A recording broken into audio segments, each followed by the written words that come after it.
1714. La guerre de succession d'Espagne prend fin. La Grande-Bretagne ressort grande vainqueur des traités d'Utrecht. Elle est parvenue à protéger son commerce, s'emparer de plusieurs territoires et donner naissance à l'équilibre des puissances en Europe, avec un premier pas vers la pentarchie. La France, l'Autriche, la Prusse, la Russie et la Grande-Bretagne s'apprêtent à jouer presque seules le sort de l'Europe. Rien ne prédisposait l'Angleterre à en arriver là. Pourtant, celle-ci connaît, pendant les 2 siècles suivants, un développement quasi miraculeux. Alors qu'elle était une puissance presque invisible en 1500, la Grande-Bretagne domine le monde par sa superbe au XIXe siècle. En 1914, un quart de la population mondiale est sujet de la couronne britannique. C'est à cette histoire, en tout point exceptionnelle, qu'on va s'intéresser aujourd'hui. On verra simplement comment la Grande-Bretagne est parvenue à dominer le monde.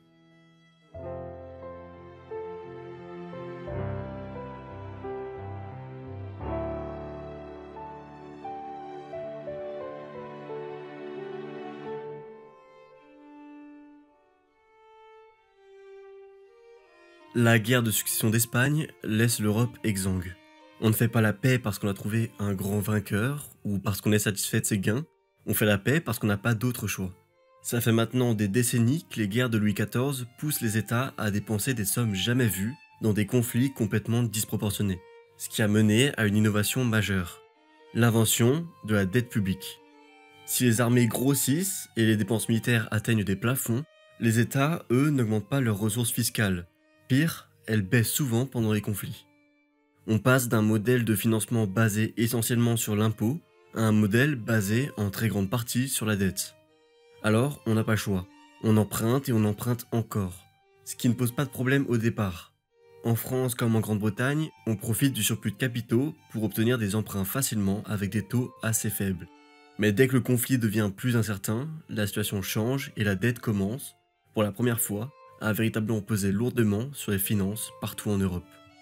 En Grande-Bretagne, l'impact de cette dette et le déroulement du conflit rend la guerre très impopulaire. Le Parlement veut alors la paix. En 1711, il négocie secrètement celle-ci avec la France et coupe ses financements à ses alliés, ce qui mène petit à petit à la fin du conflit. L'heure est à la détente.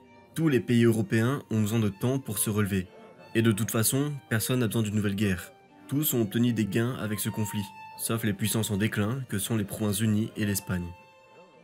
Cette volonté de paix mène la Grande-Bretagne à s'allier avec la France et les Provinces-Unies dès 1717. Ils sont rejoints l'année suivante par l'Autriche. Les années qui suivent voient un développement impressionnant de la diplomatie européenne. On convoque régulièrement des congrès pour régler les crises et éviter le retour de la guerre. Le Parlement anglais, mené par Robert Walpole, tient à rester loin d'un quelconque conflit. Et cette politique est soutenue par les 2 souverains qui se succèdent pendant cette période sur le trône, Georges Ier et Georges II. Ainsi, la Grande-Bretagne n'intervient pas pendant la guerre de succession de Pologne qui fait rage entre la France et l'Autriche. Toutefois, le pays a des relations tendues avec l'Espagne. Un petit conflit sans conséquence avait d'ailleurs éclaté entre les 2 pays en 1727. Mais les problèmes avaient été réglés autour de la table des négociations sans de grands affrontements. En 1739, les 2 pays entrent vraiment en guerre l'un avec l'autre, tandis que l'Europe s'embrase à nouveau à l'occasion de la guerre de succession d'Autriche. Les 2 pays s'affrontent pour l'hégémonie dans l'Atlantique. Le conflit se concentre donc sur les mers et touche tout particulièrement l'Amérique et la Méditerranée. Mais guerre navale ne veut pas dire guerre simple. Les 2 camps engagent des moyens humains et matériels immenses dans le conflit, mais tout cela ne mène pas à grand chose. De même, les Britanniques débarquent à quelques reprises sur le continent pour affronter les Français sur terre aux côtés des Alliés, mais finissent par être envoyés outre-mer. La Grande-Bretagne ne parvient pas à s'imposer et le conflit finit sur un statu quo. Comme la France de Louis XV au même moment, les Britanniques ont fait la guerre pour rien. Toutefois, la Grande-Bretagne s'est trouvée ses 2 grands rivaux, les seuls capables de mettre un frein à son expansion autour du globe, la France et l'Espagne.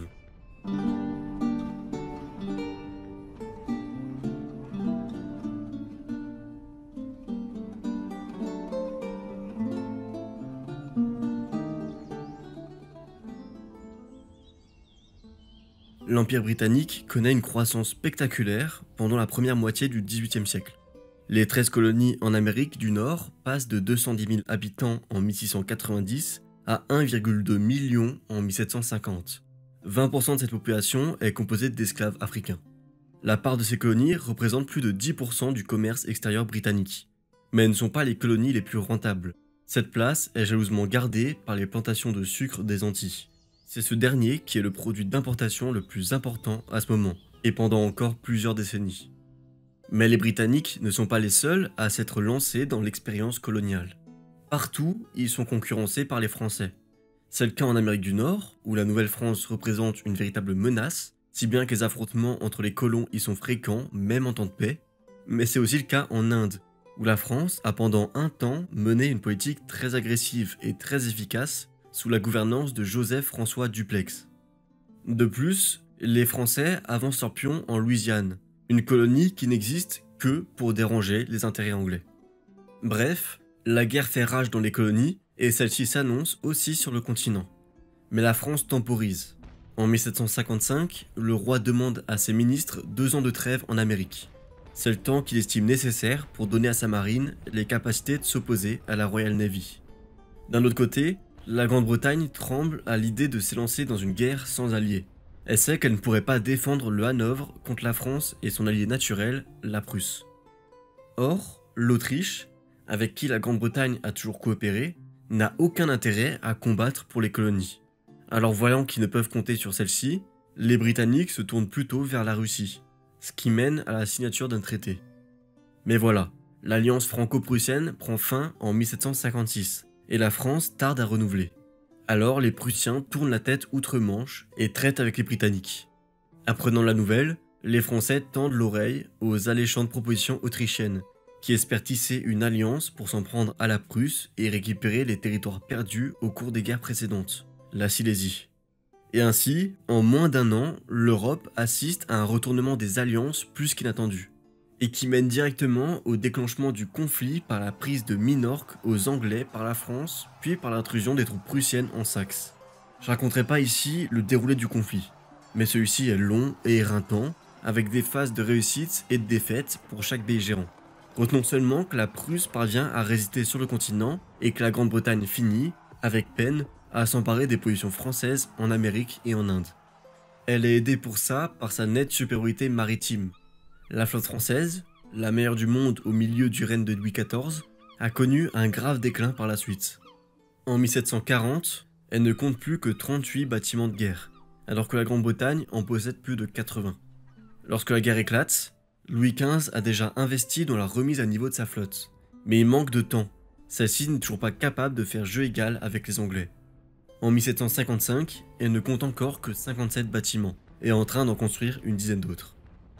Avec le traité de Paris en 1766, la Grande-Bretagne remporte l'Amérique du Nord, dont la Floride espagnole, détruit les espoirs français en Inde, s'empare d'îles dans les Antilles et récupère le Sénégal. Avec cette guerre, les Britanniques éliminent leurs derniers concurrents dans la course à la domination mondiale et deviennent la police des océans.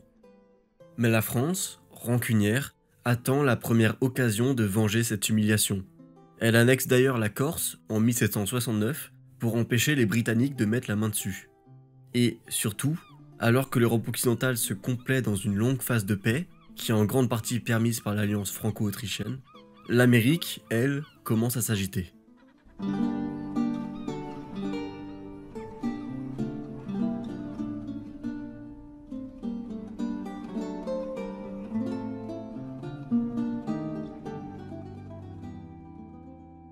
En 1763, la couronne britannique interdit aux colons américains de s'étendre vers l'ouest pour ne pas provoquer de conflit avec les autochtones.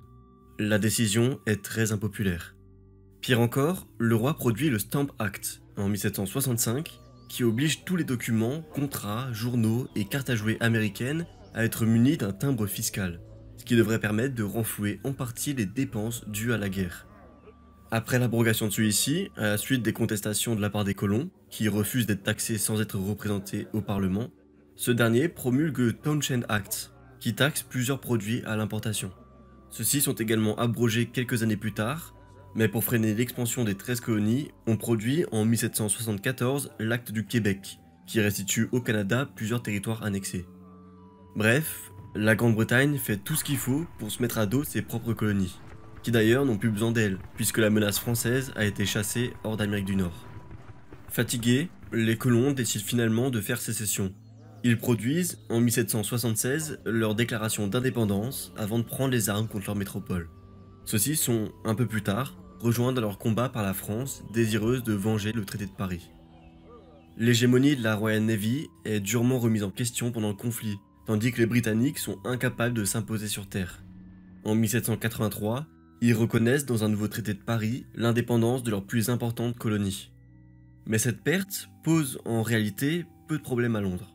On rétablit rapidement les relations commerciales avec cette nouvelle nation et tourne le regard ailleurs.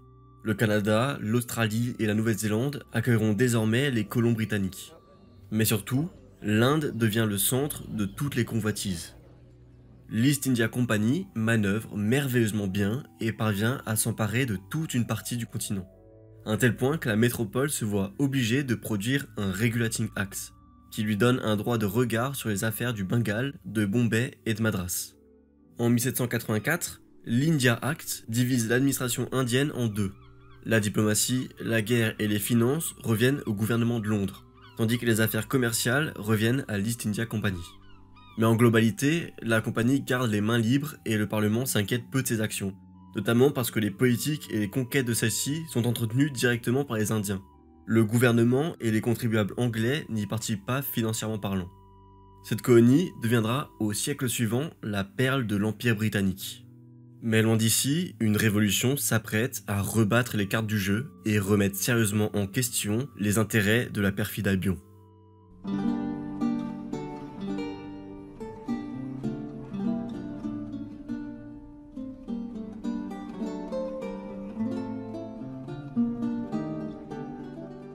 La Révolution française, qui éclate en 1789, est dans un premier temps bien perçue en Grande-Bretagne. On espère que ça affaiblira le pays. Mais rapidement, la couronne change d'avis, alors que toute une partie de la population se sert de cet événement pour pointer du doigt l'injustice du système parlementaire et la corruption des politiques. En soi, l'événement est une magnifique mise en avant des républicains anglais, qui s'organisent en société et prônent la réforme du système et, pourquoi pas, la mise en place d'une république. Rien de tout ça n'arrivera. Ces jacobins anglais sont réprimés tandis que la Grande-Bretagne s'engage dans une guerre contre la France dès 1793. L'effort de guerre contre l'ennemi héréditaire efface la majorité des revendications politiques. Au final, seule l'Irlande rêve de liberté et tente même de mener sa propre révolution en 1798. Mais la répression qui s'ensuit y met un terme. Et en 1800, on supprime le Parlement de Dublin pour rattacher l'île au Royaume-Uni. Alors, comme à son habitude, la Grande-Bretagne s'engage corps et âme contre la France, et profite pour ça de la situation catastrophique de la marine française provoquée par la Révolution. Dès 1793, on s'empare de Toulon, et avec elle de la flotte française de la Méditerranée, dont une grande partie des navires sont brûlés. Les combats qui s'ensuivent partout réduisent chaque jour plus les forces de l'ennemi sur les mers. En 1799, la France ne compte plus qu'une centaine de bâtiments de guerre, contre plus de 150 en 1792. Cette tendance se poursuit sous l'Empire. Bien que Napoléon ne néglige jamais sa marine, il ne parvient pas à s'imposer face à la Royal Navy. La défaite de Trafalgar, en 1805, en est d'ailleurs le pire coup d'éclat. Les Britanniques profitent aussi du conflit pour agrandir leur empire colonial. Ils récupèrent les territoires des pays envahis par la France et poursuivent leurs efforts en Inde, en soumettant au moins la moitié du sous-continent. La France réagit comme elle peut, sans jamais pouvoir vraiment inquiéter la Grande-Bretagne. L'expédition de Bonaparte en Égypte en 1798 ne mène à rien, et l'occupation du Hanovre à partir de 1803 ne semble pas contrarier les Britanniques plus que ça. Mais en contrepartie, la situation est de même dans l'autre sens. Les Anglais ne peuvent pas menacer les intérêts français sur le continent, et la Navy peine de plus en plus à tenir un embargo tandis que les côtes françaises s'étendent. C'est la guerre de l'éléphant contre la baleine. Alors, on tente de faire la guerre autrement. Les Français répondent au blocus maritime britannique par un blocus continental. On interdit aux marchandises anglaises l'accès à l'Europe, mais on permet toujours aux Britanniques de s'approvisionner en matières premières sur le continent. Le but ici est de réduire la balance commerciale anglaise et de faire fondre son trésor. Ainsi, quand la Grande-Bretagne connaît une grave famine en 1809, les 2/3 du blé qu'elle importe est français. Et en ce sens, la politique française fonctionne. Les réserves en métaux précieux de la Banque d'Angleterre passent de 6,9 millions de livres en 1808 à 2,2 millions en 1814. À Londres, on s'amuse de ce blocus inversé et on ouvre de nouveaux marchés avec d'autres régions du monde. Mais dans les faits, l'économie en souffre vraiment. L'Europe constituait jusqu'ici 40% des exportations britanniques. Le blocus est donc en partie responsable de la grave crise qui touche l'île en 1811, ce qui est aggravé par la fermeture du marché états-unien à ce moment. Parce que oui, en se comportant comme des puissances hégémoniques et en tentant de contrôler le commerce des pays neutres, la France et la Grande-Bretagne s'attirent de nombreux ennemis, à commencer par les États-Unis. Le blocus britannique irrite particulièrement leur ancienne colonie. Cette raison, liée à d'autres, provoque le déclenchement d'une guerre en 1812, qui pèse lourdement sur les finances des deux belligérants. Celle-ci s'achève sur un statu quo en 1814. Sur le continent, après un dernier coup d'éclat à Waterloo, les Britanniques se satisfont d'une paix très à leur avantage. Ils obtiennent la sauvegarde de l'équilibre européen qui leur est si cher, obtiennent la création de royaumes d'importance pour encadrer la France, et gagnent de nombreuses îles en Europe et dans le monde pour asseoir leur présence sur les routes commerciales. Mais après tout ça, une interrogation subsiste. Comment la Grande-Bretagne, qui était pourtant loin d'être la première puissance du continent au début du siècle, a pu supporter un conflit économiquement aussi lourd tout en soutenant toujours les coalitions, et s'imposer à plusieurs reprises contre la France pendant les dernières décennies. En bref, comment le Royaume-Uni est-il devenu une immense puissance économique au XVIIIe siècle ?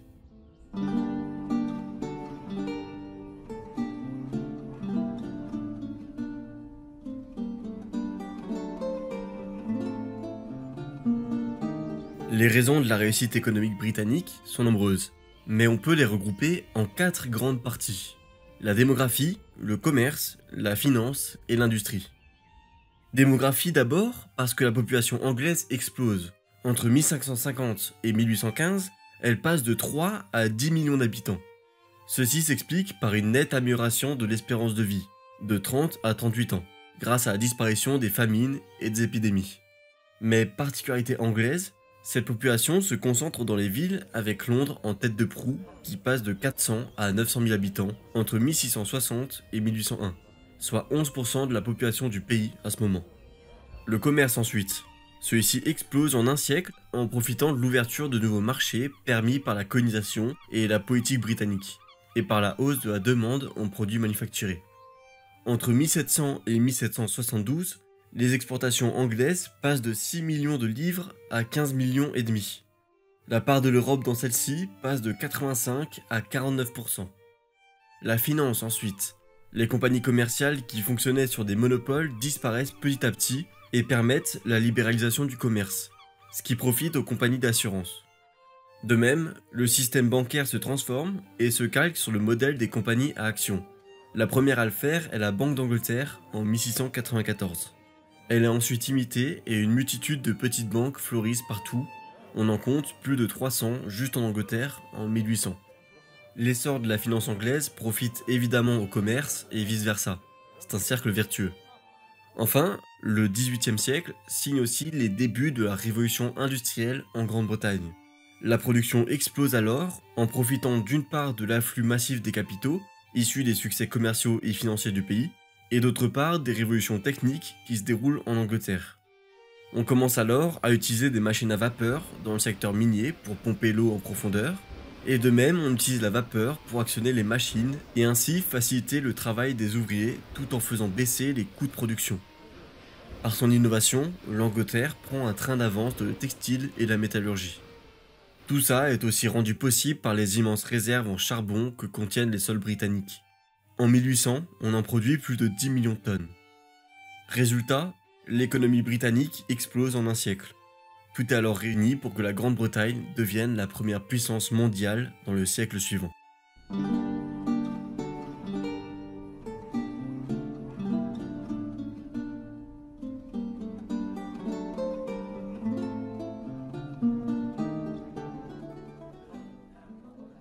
La Grande-Bretagne est très satisfaite du congrès de Vienne et du retour de l'équilibre européen. Elle, qui n'a pas d'ambition territoriale sur le continent, va donc passer les prochaines décennies à protéger ce système. À ce moment, on s'inquiète tout particulièrement des ambitions russes, qui menacent l'Empire ottoman et entrent en rivalité avec les Britanniques dans leurs entreprises coloniales. Mais dans les faits, la diplomatie européenne permet sans trop de mal à sauvegarder la paix. Ainsi, les interventions britanniques sont rares. En 1827, on soutient, en coopération avec les Français et les Russes, la Grèce dans sa guerre d'indépendance contre les Turcs. Mais cette intervention est parfaitement réfléchie. Elle permet d'éviter que les Russes ne se servent de cette révolution pour ingérer seuls dans les affaires ottomanes. Et puis l'opinion publique s'est prise de pitié pour le peuple grec. Alors c'est d'une pierre deux coups. En 1830, les Britanniques sont aussi les premiers à reconnaître et à faire reconnaître par les autres puissances européennes l'indépendance de la Belgique. Les anciens Pays-Bas autrichiens ont toujours été une question sensible pour la Grande-Bretagne. On s'inquiète toujours d'une influence française dans cette région. Alors tout logiquement, les Anglais seront les meilleurs protecteurs de l'indépendance belge. D'ailleurs, c'est aussi là le temps d'un rapprochement franco-anglais, et ce malgré quelques désaccords au sujet de l'Égypte. La reine Victoria visite la France en 1843 et Louis-Philippe se rend en Angleterre en 1844. Mais d'un autre côté, c'est surtout les questions coloniales qui intéressent les Britanniques. Leur mainmise sur l'Inde se renforce rapidement. Alors qu'ils ne contrôlaient qu'une moitié du sous-continent en 1815, une succession de campagnes militaires leur permettent de s'emparer entièrement de celui-ci et de s'ouvrir la route du Tibet et de la Birmanie. Cela ne se fait pas sans contestation, et la révolte des Sipais fait trembler l'Inde britannique en 1857, alors que la Grande-Bretagne sort tout juste de la guerre de Crimée. On prend un an pour mater celle-ci. Ces résultats poussent Londres à faire dissoudre l'East India Company et à transformer l'Inde en une colonie de la couronne, dirigée par une vice-royauté. C'est la naissance du Raj britannique. La reine Victoria se fait d'ailleurs nommer impératrice des Indes en 1876. L'expansion de l'influence britannique vers l'Est, jusqu'à Malacca, lui ouvre aussi plus facilement les portes de la Chine, d'où on importe massivement du thé et exporte de l'opium, malgré les interdictions. Lorsque l'empereur tente de s'opposer à ce commerce dangereux en 1839, les Britanniques lui déclarent la guerre et lui imposent un traité humiliant 2 ans plus tard. Anglais et Français profitent aussi de la révolte des Taiping pour gagner de nouveaux privilèges dans le pays. La croissance démographique britannique provoque aussi une vaste émigration vers les colonies. Sur les 17 millions de départs, les 2 tiers sont en direction des États-Unis. Le reste prend surtout la route du Canada, de l'Australie et de la Nouvelle-Zélande. Les ambitions britanniques les mènent aussi à s'étendre en Afrique, et avant tout en Afrique du Sud, avec l'ancienne colonie néerlandaise du Cap. Ce qui les mène d'ailleurs à entrer en conflit avec d'autres descendants de colons, les Boers, dont ils conquièrent les États à partir de 1844. Mais globalement, l'Afrique ne semble pas intéresser plus que ça la Grande-Bretagne avant 1880. C'est surtout la route des Indes qui compte, ce qui mène d'ailleurs à la fondation du canal de Suez à partir de 1869. Toute cette attention, tournée vers le reste du monde, a malgré tout une conséquence négative. La Grande-Bretagne s'isole en Europe et n'y intervient presque jamais. Après la guerre de Crimée, les Britanniques choisissent de leur plein gré une politique de non-intervention. Mais c'est probablement l'une de leurs pires erreurs. Avec celle-ci, ils laissent faire l'unification allemande, laissent Bismarck prendre la tête de la diplomatie européenne et ne s'inquiètent pas de la formation de l'alliance entre l'Allemagne, l'Autriche-Hongrie et la Russie qui isole la France. Au final, elle ne s'inquiète que de ce qui se passe en Orient, avec l'Empire ottoman, puisque cela menace la route des Indes. Ça explique son intervention dans la guerre de Crimée. Et en 1878, elle est même prête à entrer une nouvelle fois en guerre contre les Russes qui commencent à nouveau à s'étendre trop sur les territoires ottomans. Mais la guerre est évitée par l'intervention de Bismarck qui réunit les grandes puissances autour d'un congrès à Berlin la même année. La Grande-Bretagne en ressort satisfaite. Mais avec sa politique d'isolationnisme, elle s'est voilée les yeux sur la véritable évolution de la situation européenne. Elle ne s'est pas rendue compte qu'elle commence, petit à petit, à perdre et son influence et sa prééminence économique. Un géant est en train de naître, et la Grande-Bretagne a naïvement laissé faire.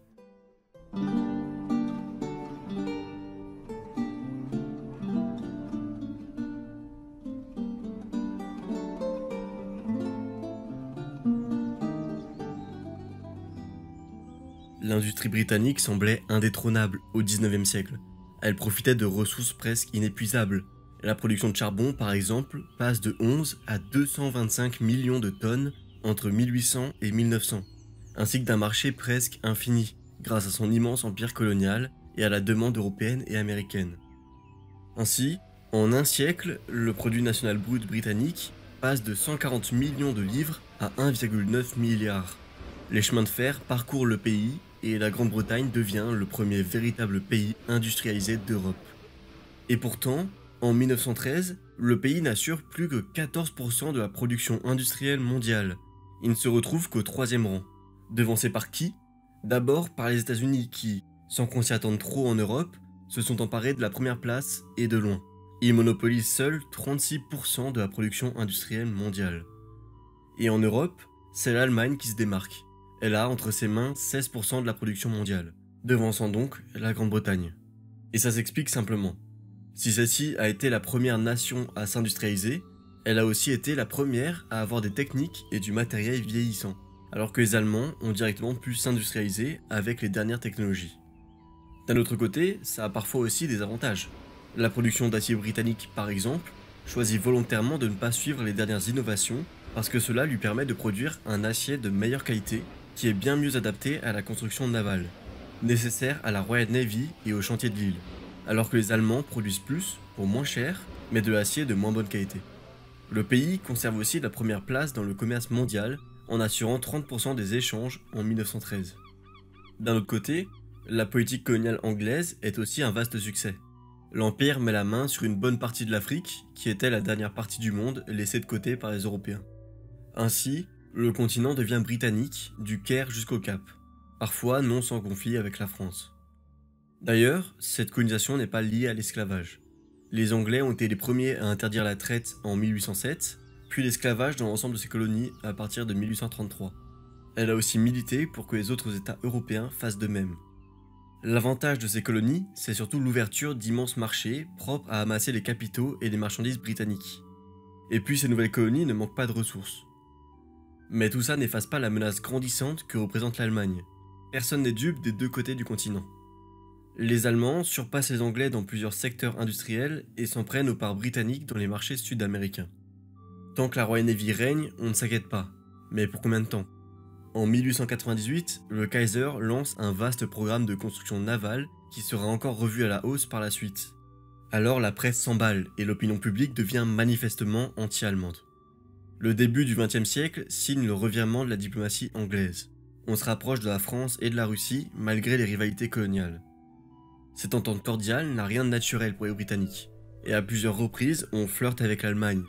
On se surprend même parfois à rêver un instant d'un retour au concert européen qui a bercé le siècle précédent. La guerre de 1914 elle-même aurait peut-être pu être évitée si la Grande-Bretagne s'était décidée à soutenir l'alliance franco-russe dès le départ. Sa probable neutralité a poussé les Allemands et les Autrichiens à refuser les propositions de médiation et de conférences internationales. Le conflit met fin à une ère. Le siècle qui vient ne sera plus ni britannique ni européen, mais bien américain.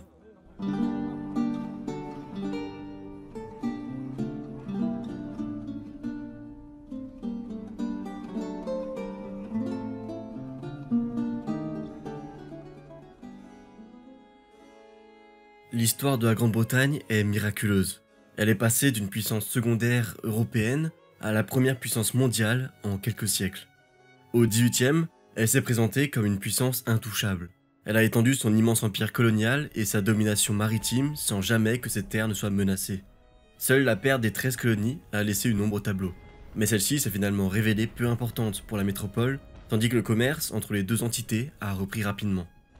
Le XIXe siècle, lui, a permis à la Grande-Bretagne de s'envoler seule. La révolution industrielle lui a offert des décennies d'avance sur ses concurrents, tandis que son empire colonial s'est étendu sur une surface jamais vue depuis la chute de l'empire mongol. Le pays ne connaît pas vraiment de déclin dans la seconde partie du siècle. Certes, l'Allemagne et les États-Unis commencent à lui faire concurrence, mais ça n'a rien d'exceptionnel. Une puissance au sommet finit toujours par être imitée, voire devancée, après avoir ouvert la voie. En réalité, la Grande-Bretagne s'adapte très bien à la nouvelle situation, et est loin de l'image du titan fatigué que certains contemporains anglais lui attribuaient. Petit à petit, elle reviendra à une situation économique et géopolitique plus logique pour un pays de sa taille. Merci d'avoir regardé cette petite série sur l'histoire de l'Angleterre. N'hésitez pas à vous abonner si vous voulez m'aider à atteindre mon objectif des 100 000 abonnés. Comme d'habitude, merci aux membres qui soutiennent la chaîne pour quelques euros par mois et qui sont d'une grande aide. Et on se retrouve bientôt pour un nouvel épisode d'histoire.